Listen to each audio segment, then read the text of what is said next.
चिड़िया माँ जैसे ही उड़कर अपने घोंसले के पास पहुंची, उसके दोनों बच्चे चूं चूं करके मुंह खोलने लगे। चिड़िया माँ ने जैसे ही दोनों को खाना दिया, अचानक उसे चक्कर आने लगे। वह अपने घोंसले में ही लुढ़क गई। उसे बेहोशी आ गई। दोनों बच्चे उदास हो गए। उठो ना माँ, उठो ना, तुम्हें क्या हो गया? माँ कुछ बोलो, तुम चुप होकर लेट क्यों गई? तुमने ऐसा कभी नहीं किया। माँ, क्या हमसे कोई गलती हो गई?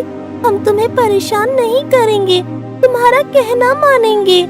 हमने तो कोई गलती भी नहीं की। माँ बोलो ना, हमसे बात करो ना। चिड़िया के शरीर में कोई हलचल नहीं हो रही थी। वह प्राण त्याग चुकी थी। दोनों बच्चे आंसू बहाए जा रहे थे। बच्चे बहुत छोटे थे, इसलिए बहुत सारी बातों से अनजान थे।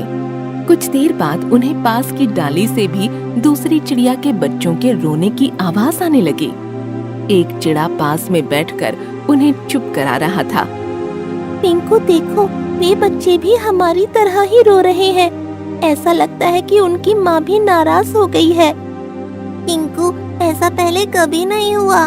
माँ हमसे कभी नाराज नहीं होती थी। हम तो बड़ी से बड़ी शरारत करते थे, फिर भी वह हमें माफ कर देती थी। वह हमारी मस्ती से परेशान होकर रोती थी, लेकिन हम पर कभी गुस्सा नहीं होती थी। हाँ, हमसे कभी बातचीत नहीं बंद करती थी। एक बात यह भी हो सकती है कि माँ थककर सो गई है। नहीं नहीं, माँ दिन में कभी नहीं सोती। ठीक है, माँ को सोने दो, हम खेलते हैं। अनजान बच्चे अपनी बुद्धि के अनुसार अनुमान लगाकर खेलने लगे। इतने में एक तोता आकर उनके पास बैठ गया। वह जान गया कि चिड़िया अब हमेशा के लिए शांत हो गई है। वह बच्चों को समझाने का प्रयास करने लगा, लेकिन बच्चे यह नहीं समझ पाए कि उनकी माँ मर चुकी है। बच्चों, तुम्हारी माँ की तबीयत खराब है। चलो मेरे साथ चलो, मेरे घोंसले में रहो। काका, अगर माँ की तबीयत खराब है तो इसे ठीक कर दो ना। मेरी माँ को बचा लो। हाँ, मैंने सुना है बहुत सी चिड़िया और उसके बच्चे बीमार होकर मर जाते हैं। वह मरकर हमेशा के लिए चुप हो जाते हैं। मेरी माँ के साथ ऐसा नहीं होना चाहिए। इसे बचा लो काका। माँ के बिना हम नहीं रह सकते। माँ से कहो ना हमसे बातें करे। तोता चिड़िया के बच्चों की बात सुनकर बहुत दुखी हो रहा था। वह जानता था कि अगर मौत की सच्चाई चिड़िया के बच्चों को बता दी जाएगी तो वे बर्दाश्त नहीं कर पाएंगे।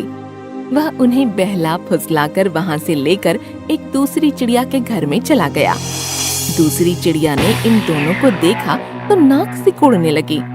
अरे तोता भाई, मैं इन दोनों बच्चों को नहीं संभाल पाऊंगी। हाँ, मेरे दोनों बच्चे बहुत छोटे हैं। ये दोनों इन दोनों को परेशान करेंगे। नहीं काकी, हम किसी को परेशान नहीं करेंगे। हमारी माँ ठीक होकर आ जाएगी तो हमें लेकर जाएगी। कहाँ से आ जाएगी? क्या भूत बनकर आ जाएगी? ऐसा न कहो काकी, मेरी माँ कभी भूत नहीं बनती। वह तो बहुत अच्छी है। हाँ हाँ, जानती हूँ कितनी अच्छी है। इतने में तोता वहाँ से उड़ गया और दूसरी चिड़िया और बच्चों में बातें होती रहीं। दोनों बच्चे बहुत सहम गए थे। अनाथ होने के बाद की स्थिति का उन्हें कतई अंदाजा नहीं था। वे यही समझ रहे थे कि माँ फिर से आ जाएगी। कुछ देर के बाद उन्हें भूख लगने लगी तो वे इधर उधर देखने लगे। चिंकू से नहीं रहा गया तो उसने काकी से खाना मांग लिया। काकी, हमें भूख लगी है। चुप रहो, यहाँ खाने को कुछ नहीं है। काकी, वहाँ आपके पास दाने रखे तो हैं, हमें खिला दो ना। इसके बाद हम माँ के पास चले जाएंगे। वह दाने मेरे बच्चों के लिए हैं। ये तोता भी तुम्हें न जाने क्यों मेरे मत्थे मड़कर चला गया। वही तोता तुम्हारे लिए दाना लाएगा। उसके आने तक मुंह बंद रखो। हाँ, एक और बात, तुम दोनों की माँ ना मर चुकी है, वो कभी नहीं आएगी। दूसरी चिड़िया की बात सुनकर चिंकू रोने लगा। तब पिंकू ने उसे धीरज बंधाया और समझाने लगा। भूख और रुलाई से उनका बुरा हाल था। घोंसले के आसपास डाल पर गिरे हुए कुछ दाने उन दोनों ने खाए और खामोश होकर बैठ गए। वे दोनों रह रहकर दूसरी चिड़िया की बात के बारे में ही सोच रहे थे। 2 दिन बाद दूसरी चिड़िया ने उन्हें बाहर का रास्ता दिखा दिया। देखो, तुम दोनों का मैंने ठेका नहीं ले रखा। बाहर निकलो और अपना इंतजाम खुद कर लो। मैं अपने दोनों बच्चों को संभाल लूं, यही बहुत है। दोनों बच्चे गिड़गिड़ाए, लेकिन उस चिड़िया पर कोई असर नहीं हुआ। वे दोनों छोटे बच्चे भगवान के भरोसे बाहर ही रहने लगे। कुछ दिन बीत गए और वे थोड़े बड़े हो गए। ठंड आ गई। वे ठिठुरते हुए पत्तों की आड़ में बैठ जाते, एक दूसरे की हिम्मत बढ़ाते। अब वे उड़ना भी सीख गए थे, खतरों से बचना भी सीख गए थे, बड़े पक्षियों के हमलों से भी अपने आप को बचाते थे। जब दूसरी चिड़िया दाने की तलाश में बाहर जाती थी, तब चिंकू या पिंकू घोंसले के पास ही रहते थे और बच्चों की रक्षा करते थे। एक दिन चिंकू पेड़ पर ही बैठा था और एक सांप पेड़ पर चढ़ने लगा। दूसरी चिड़िया के बच्चे अभी छोटे थे। चिंकू जान गया कि बच्चों पर खतरा है। उसने सांप के शरीर पर हमला करना शुरू कर दिया। पिंकू भी आ गया और उसने भी अपने भाई का साथ दिया। सांप को दोनों ने मिलकर घायल कर दिया। सांप के शरीर के कई भाग से खून निकलने लगा था, इसलिए वह वहां से उल्टे उतरकर भाग निकला। दूसरी चिड़िया के दोनों बच्चों की जान बच गई। चिंकू और पिंकू ने राहत की सांस ली। सांप को बार बार चोंच से मारने के कारण उनके मुंह में खून लग गया था। कुछ ही देर में दूसरी चिड़िया वहां आ गई। उन दोनों के मुंह को देखकर वह गुस्से में आ गई। तुम दोनों नालायकों ने क्या किया है?